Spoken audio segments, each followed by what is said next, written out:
Beste koks, we zijn aangekomen in Sorrento. Idyllische haven, typisch voor de kust hier. Zoals je kunt voelen, het is veel rustiger dan Napels. Ja. Beetje romantisch, charmant. Hè. Prachtig uitzicht, prachtige ligging ook. Elke morgen komen de vissersbootjes hier toe met verse producten. Wat draait het om? Wat is de uitdaging? 2 mooie producten. Calamari en zeeegels. Voorgerecht en een hoofdgerecht. En 1 van de 2 gerechten verse pasta. Ja. En dat gaat hier gebeuren bij Emilia. Keep it simple, less is more. Hè. Ja. Succes. Mee? Ja. De hobbykoks krijgen 1,5 uur de tijd om met deze typische Italiaanse ingrediënten een 2-gangen-menu te bereiden. Man, zeegel. Ja, nog nooit mee gewerkt. We hebben 2 heel zuivere, edele producten. Inktvis, zeeegel, dat vraagt niet veel. Ik hoop echt uit de grond van mijn hart dat ze sober gaan koken. We hebben bewust vrij veel basisingrediënten in het economaat gelegd. Als ze gaan gebruiken, zijn ze sowieso al verkeerd bezig. Een campagne is eigenlijk een arme streek zo. En de mensen hier die werken vooral met veel groente. Dus ik wil zeker die gedachte erin steken. Hè. Dat je met heel simpele dingen iets lekkers kunt maken. Courgette, een tomaatje met look. De simpele smaken van Italië. Zeeegels staan zelden op het menu in Vlaanderen. En dat maakt deze opdracht extra moeilijk. Die zegel baart mij zorgen.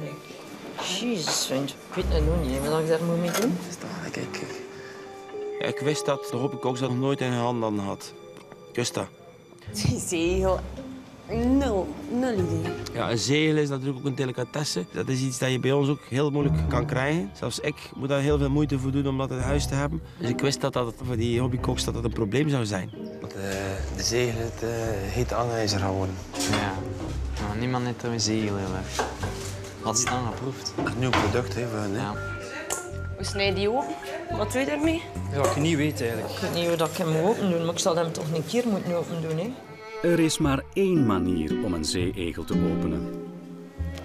Ik zag dat Carla bezig, die zegel in 2 muur mes. Ik zei, nee jongens, ik zei, dat komt hier niet goed. Oh shit, wat ligt er dooruit?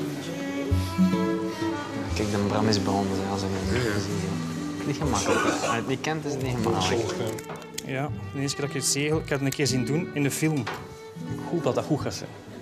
Je legt hem eigenlijk met de stekeltjes onderaan in je hand. En bovenaan zit daar zo een klein rond gatje in. En dat moet je er heel voorzichtig uitknippen met schaarken. Hè. Schoon rondom rond. Het is een super product, maar het is heel delicaat. Ja, ik weet niet wat ik zie. Het is lekker kuit. Dat is, eigenlijk zijn dat zakjes met eieren in. En dan, als je dat zo in de mond steekt, dan ploft dat zo precies open. Eigenlijk, ja, de caviar van de Middellandse Zee zouden we dat wel kunnen noemen. Hè. Dat is een zeer typische smaak, hè, zegel. Hè. Er zijn niet alle mensen daar zot van. Hè. Niet veel mensen zelfs. Is dat lekker? Ja, het...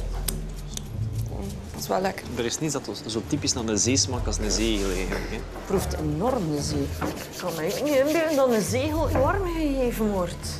Rauw dan. Ja? Ik had al een keer gegeten in Egypte. Ja. Maar ik moet zeggen, nee, ze sneden zij dat gewoon open en dat was het. Dat smaakt een beetje gelijk dingen, gelijk oester. En ik weet als je een oester doet met een klein beetje azijn en olie erop en een klein shallotje en wat peterselie, dan komt dat goed.